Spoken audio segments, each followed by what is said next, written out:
नमस्कार, चला तर मग बनवूयात 2 किलोच्या प्रमाणात चवदार अशी बिर्याणी।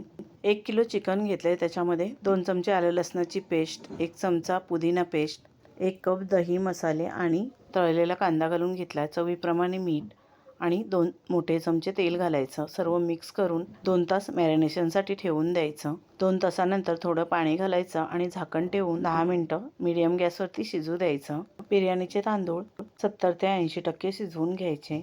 चिकनवरती भाताचा लेअर लावून वरून तळलेला कांदा, तळलेले काजू, कोथिंबीर, 2 चमचे तूप घालायचं आणि थोडासा येलो कलर घालून घेते।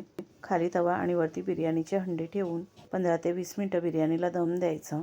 त्यानंतर कोळसा पेटवून त्याच्यावर थोडं तेल घालून बिर्याणीला स्मोक द्यायचा। 5 मिनिटं परत झाकून ठेवायचं, म्हणजे ही आपली बिर्याणी तयार होईल।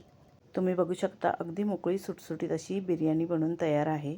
तुम्ही नक्की बनवून बघा। धन्यवाद।